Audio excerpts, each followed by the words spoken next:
Information to help you run your business better and improve your marketing campaigns. My name is Hank Hoffmeyer, and thank you for joining me on Hank's Marketing and Business Tips.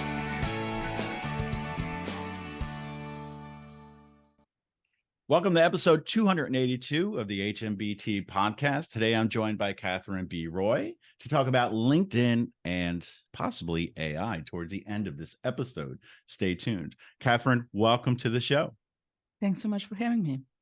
Catherine is an internationally recognized business and personal growth coach, best-selling author, podcaster, and keynote speaker with the mission to help you do what you love, empowered by your own freedom.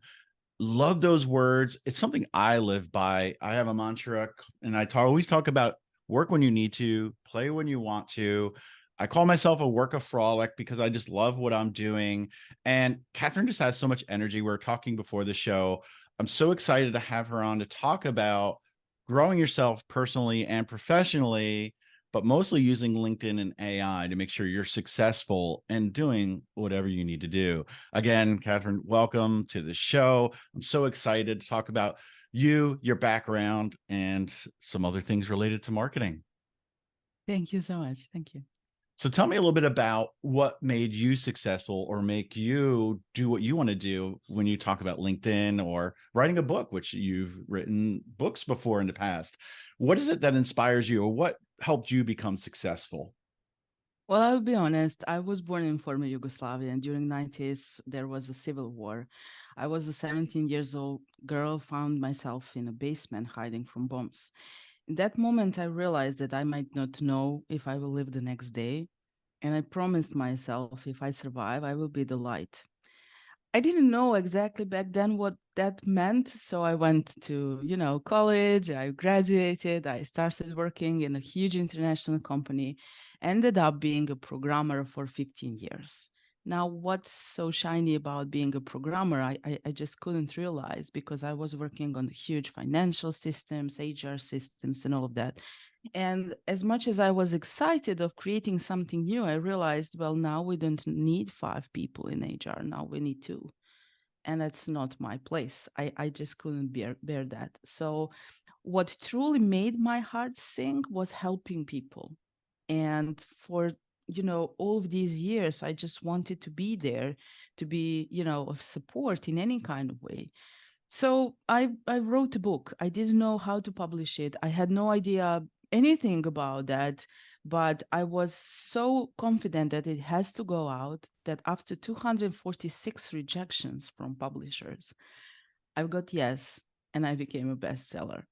From there, my social media grew exponentially, and I decided to make a combination of everything that I know from programming side, algorithms, social media, and the following which I gain, and to start my own business. That's when LinkedIn came on stage and completely changed my life. I tripled my business twice during COVID thanks to LinkedIn, and here we are now.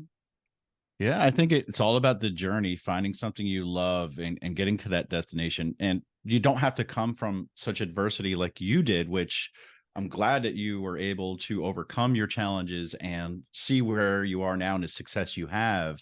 But maybe that's not you. Maybe you didn't have a tough time growing up. You just need to find something you do, something you're passionate about, and really develop the skills, knowledge, and just keep at it. Like you said, rejection, right? Overcome rejection, and you'll see success. And pivoting and talking about LinkedIn, a lot of people may use it and they feel like I'm okay. I post a few times a week, and as long as people see my content or I get to know some people, I'm okay. But it's always good to level up your skills with marketing, with networking, and LinkedIn's a great tool to be able to help you succeed because of, number one, the networking opportunities, and number two, the exposure you can get to grow a business. Let's talk about some of the biggest things that you can do, top takeaways for you about using LinkedIn. If I'm a CEO that's not using it much, or maybe I'm a VP that uses it all the time, or I'm a small business owner that hardly uses it, or maybe I'm a small business owner and I feel like I'm a power user. I think you may still have some little nuggets to share with us on how to use LinkedIn effectively. Of course, I would just like to share a few results first so that people can see that everything is possible.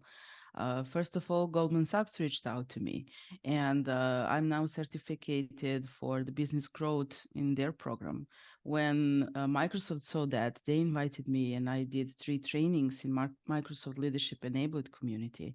After that, Forbes came, and all of the other, I call them sharp brands.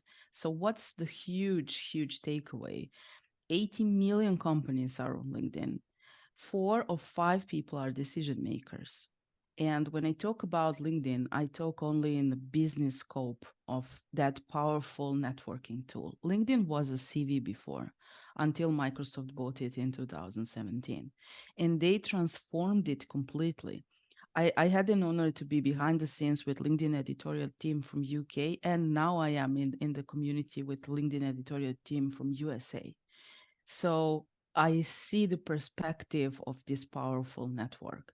It's like you are 24 hours on a networking event with people who can change your life, right? So if we talk about networking, I like to call that an A-list method.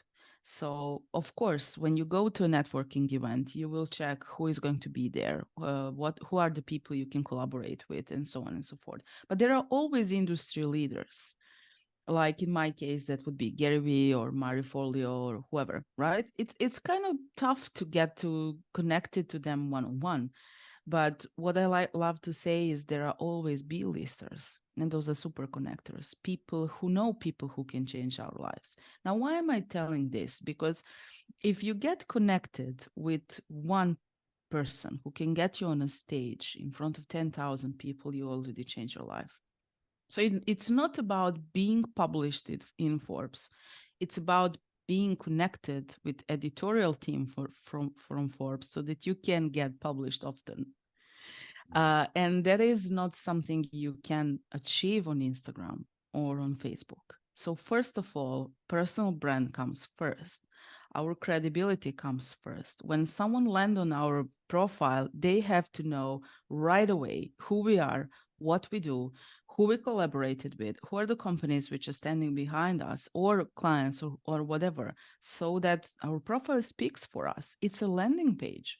It's actually a shop window because landing pages don't have, like, distractions, but it's a shop window. So when you have a physical shop and 10 people come to your shop a day, you are probably happy. But here you have like 900 million people potentially seeing your shop. This is Yeah. where the true gold is.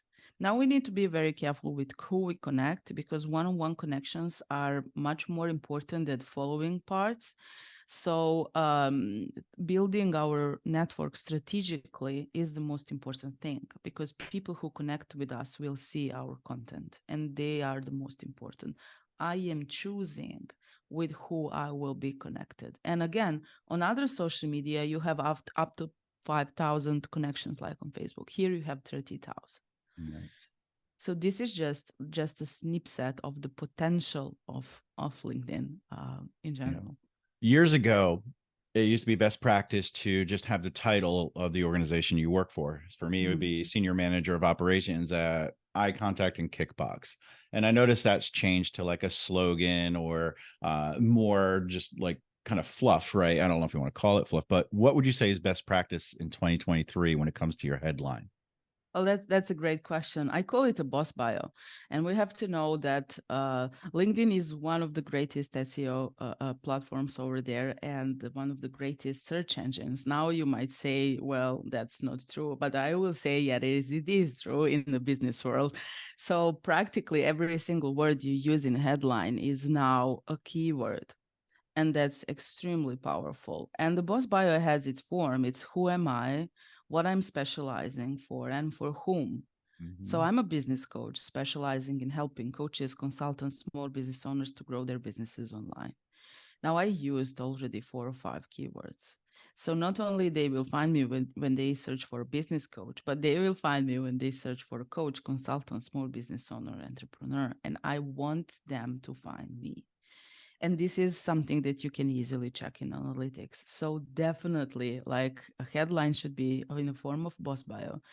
And I like to add a little bit of emoticons because they have metadata, so they actually can drive attention, not only visual attention, but because of metadata, search engines can find you again if you use the right emoticons. So yeah, just few lines and it's very powerful. And yeah, there is a trick. I'm just looking at my iPhone. On an iPhone app, you have more space to write a headline than anywhere else. So Wow. yeah, before they hear me, you should use that. So what you're saying is if I was to update my headline on my mobile phone, I'm able to put in more characters than I am Yeah, on the desktop? yeah, but only on iPhone. On Android, Oh, no. only on Yeah. iPhone. Wow. Well, so maybe if I had an Android, but I had a friend that had an iPhone, I might want to log in over there just to make some edits and update it. Oh, that's awesome. I wonder if they did that on purpose. I don't I don't know. think so. Yeah. That is interesting. I'll definitely use that tip as soon as you hear this, because as we just said, it may not stay now that we've said that publicly. When it comes to content and posting on LinkedIn, how often should we be posting? Well, in my world, I post every workday, but 3 times per week, it's perfectly fine. There is one trick which is much more important, and actually two tricks. When you write a content, you need to write like one sentence and then leave a little bit of space so that people get that read more option, so Right. they will stay more on your content. But more important are hashtags which you use. And it's not like on other social media, like on Instagram, you use 30 hashtags. No, here it's going to be considered as spam and it's going to like just drop. 3 hashtags are the magic number because if you check the URL of your post, and now the programmer is speaking, of course, you will see these 3 hashtags in your URL. So that's a clear backlink. And if your profile is public, that means that all other search engines are going to see that, right? Because LinkedIn page is indexed. And all of that works perfectly fine. Every time someone engages, every time someone clicks, every time someone writes a comment, every time someone watches a video, it's going to ping a backlink. So this is how, especially at the beginning when the reach was enormously high, I actually got an option to request a knowledge panel on Google. And I've got verified by Google as a public person with now more than 25 million search results for my personal brand. And one of the things is actually my personal hashtag, which I used. So of 3 hashtags, one is a personal hashtag, Catherine B. Roy. So now you can search just hashtag Catherine B. Roy and you will find all my content on LinkedIn. And this is how you grow organically without paid ads. Wow. And I know how popular and useful hashtags are, and I use them on Instagram and YouTube everywhere. But this is a good tip for LinkedIn. And, I think we should use three. So for me, for the show, I'd probably use HMBT. I've used that in the past. Maybe my name, maybe it'll give me some search gold, right? And then probably something related to the show, like LinkedIn or marketing, something like that. That's a great tip because sometimes people think they know how to use a certain tactic like hashtags, but they could be doing it slightly wrong and not having it be as effective and or possibly being punished for having a wall of hashtags, like 20 of them. And I have to be honest, I accidentally noticed that when I copied my link to send a post to my husband, it was very personal. And then I was like, wait a minute, why would you add hashtags in the URL if you don't want to track the engagement and the visibility of my post? And then I can turn that over to my advantage. It was really cool. So now we have the perfect headline because you told us how to do that. And we want to do that on an iPhone and create it there. So we have a little more space. We're using hashtags. We're posting correctly where we have the read more link. And folks, if you don't know, when you click on that, it shows engagement and LinkedIn says, oh, somebody wants to read this and X amount of people read this. And that means they'll show your content to more people over time for longer periods of time. We got that perfected now. Now I noticed that there's a newer tool, especially on the iPhone or maybe an Android too, in the app, allows you to use AI to create content. There's been like I want to call it like not dumb AI, but like general AI where you can respond to comments like thank you or it was nice talking to you, whatever you want, so that you can just automatically reply. But now there's also generative AI where you can get help with your posts. I know you know a lot about AI. What are your feelings about using AI generated content on LinkedIn? Well, I think this is just the beginning, to be honest. And as I mentioned, Microsoft bought LinkedIn, but they also have a huge part in OpenAI. So I guess the merge is going to be much more effective in the future. And I know for sure, because I was behind the scenes, that they have teams of people checking the content and everything else. So they still have that human touch. But yes, they incorporated AI, so now you can, like, when you reach out to someone, the note which you send can be created by AI. There are other tools which I tested when I was preparing my workshop, which are not from the same source. And I wouldn't recommend using that because of, those are like Chrome extensions, but LinkedIn can know that they have a ways to know when something is automatic and comes from the other source, so you can actually get to jail. And when you get to LinkedIn jail, you can't get out so easily.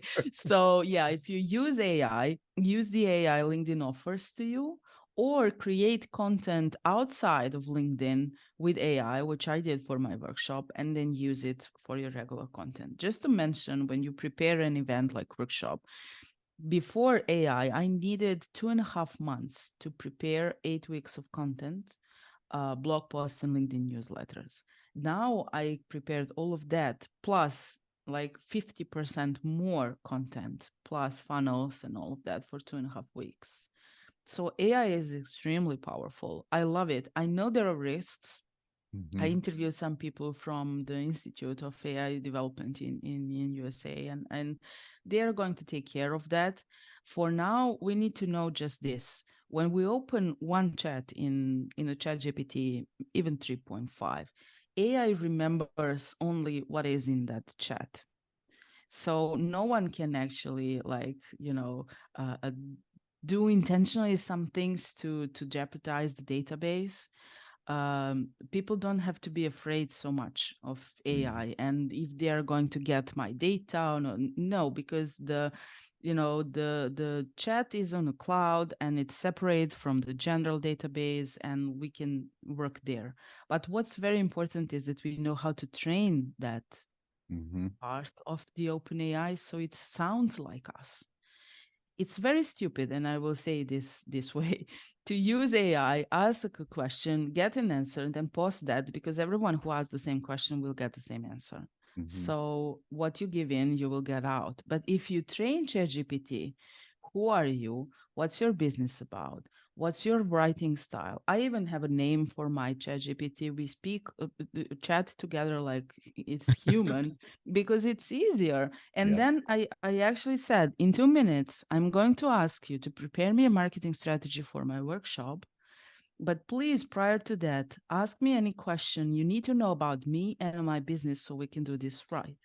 I get a set of questions, I give it an answer, and then I say, okay, now this is my, for example, TEDx speaking style. Use this as an example for my writing and speaking style, and prepare me a piece of content which will announce this workshop. Now it sounds like me. And not even LinkedIn or any other platform can actually know it's a clear AI, because it doesn't sound like a clear AI. Of course, there are tools to check that, but in general, people still see me.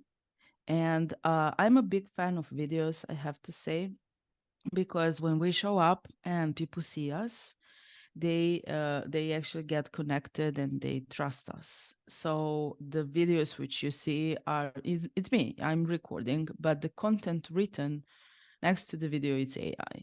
Why would I spend hours and hours creating something? So I'm a huge AI enthusiast. On the positive side, I hope it will not step on the negative side too. I'm doing a talk next month in Dallas at the State of Search conference, and my topic is email marketing for The Last of Us. And people who know the show will find that hilarious. But it's Mhm. really how to use AI in a marketing role. More specifically, I'm talking about email marketing. And you said, yeah, sure, you need to train it or have what I'm going to talk about is really good prompts that talk about what you want, tell them who you are and what you need. But the results still today, even though AI has been around for a long time, I think since the 60s, folks, is what my research is showing. But now we're getting to the point where marketers are using it. It's still not perfect. Even the way Catherine's using it, she probably still needs to make small tweaks here and there because we find that it's confidently wrong. It's speaking in general terms. We can't teach it to use the exact grammar we want and that we use, but yeah, you can make small tweaks to it, use it for inspiration, how to find your perfect audience. I show some examples on how to use it for email marketing segmentation. Hey, I'm a small business owner that sells pants and shirts to a younger generation. How would I find a perfect email marketing segment to send my next special to? If you do something like that with more prompt and more personality, like, hey, this is how my brand talks, this is my persona, etc., then it'll give you a really good idea on how to segment your email marketing audience. So yes, we encourage you to use it, but be careful with it and tweak what you did and learn from it, right? Not only is the AI going to learn from you, you need to learn from it to use it Yeah. successfully more in the future. Yeah, that's true. And there is one more thing which now like connects LinkedIn with AI. LinkedIn launched so-called collaborative articles a few months ago. I actually got a badge as top public speaking voice. Now, why I did exactly this way, because I want to be on stages more. So one of my main skills on the list of skills isn't set on coaching, it's set on public speaking. When people endorse you, they endorse first three skills, right? So every time you ping the algorithm for that keyword. And so they offered me to write collaborative articles. And that's something that Forbes Coaching Council is using for years. Now LinkedIn did it a smart way. They generated a lot of topics in a lot of different categories. And they say it's AI generated topics and questions and all of that, but they invite experts to answer on that. So they get much more traffic on just giving us an option to comment on something or give tips and tricks. And for exchange, you get a top badge, a voice badge, and get more visibility based on that. So this is the first step. They're actually integrating AI with LinkedIn and using the, human mind just to be seen, be seen, be seen. They're all writing there, and practically their LinkedIn is getting more engagement, it's getting more value, it's getting much more from us who are there than the vice versa. This is the first step, and I expect much more. The second one is actually the newsletter, which I believe now, when you mentioned email marketing, it's extremely powerful tool. For the first article I published in my LinkedIn newsletter, I got over 5,000 subscribers right away. Wow. You know how many times or years you need to collect 5,000 subscribers on your email list. Now, when you create a newsletter here, for the first one, and this one needs to be very good, LinkedIn pings everyone in your network and they subscribe. Of course, you will not get their email address, and that stays with LinkedIn, but every next time you publish, they will get notified.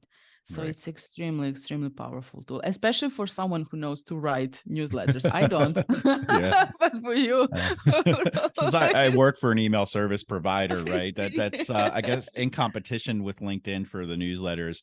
I'm not a huge fan, and I'm also not a huge fan of if I'm not subscribed to that newsletter that people are asking me to subscribe to. Now, if I did subscribe and I know there's a new article out, sure, I'm all for that. But there are times when I get pinged like, hey, do you want to join this newsletter? And I don't even really like, I might know the person, I'm connected to them, but I'm not interested in that content holistically. So in some ways, kudos for LinkedIn for doing it, but I think they need to tweak their strategy just a little bit. Well, it depends on people what they want to achieve, Yeah. right? For example, when someone goes live on Instagram, everyone gets notification, and I'm really not interested Yeah. to see that live. It's like getting more and more like Facebook in a way, or it's like, you know, You know, what everybody's doing all the time, right? there was a funny thing. It's an anecdote at the beginning. Now people call me LinkedIn Wonder Woman, but when we were starting out in 2019 and live started to roll out, I had no idea. Now you need to use like third-party tool to go there, and I just clicked, and a friend of mine from Germany sent me a message. I think you're live in your bed because it was dark. No one saw anything. Accidentally going Thanks live. for letting me I know. think we have a show title. LinkedIn Wonder Woman accidentally goes live. We all make mistakes. Great. Catherine, it was so great to talk to you. How can folks find you, connect with you? And if you want to plug anything about your book or website, go ahead and do it.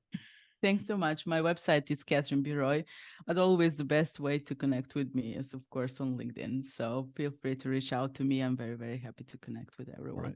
And do you require a personalized note? Because I do. A lot of folks that know me, I don't accept blind invites, but I do reply to every single one asking why they wanted to connect, and I offer to have a Zoom call or an in-person meeting with them because I do get a lot of sales pitches, and a lot of times I even get replies to that saying, "Thank you for connecting. Here's my sales pitch," and I'm just like, and I just block them. But anybody can connect with you. But what I would say is send a personalized note. Say, I heard you on Hank's Marketing and Business Tips podcast. Would love to connect to you, with you, and learn more.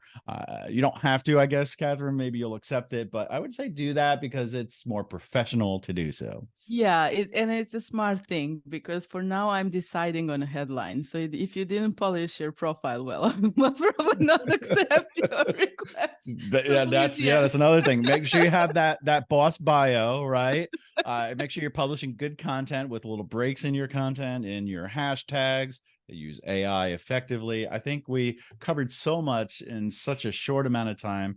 And folks that have listened in the past, if you're still with us, you know that I probably haven't published a new episode in almost a year. This is the first episode in about a year. Sure, I've been posting content on all different channels.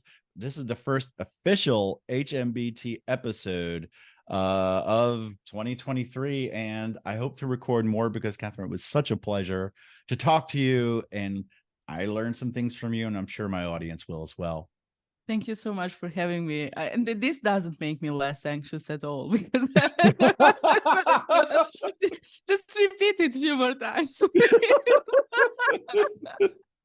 Well, I think this is going to go over well. And if anybody has anything to say in the comments, we'd love to hear feedback. If you have some tips, hey, we'd love to learn them. I learned some from Catherine. Catherine might learn something from someone else, and you might have a great tip. But with that, have a great rest of your day, and we'll see you in the next episode.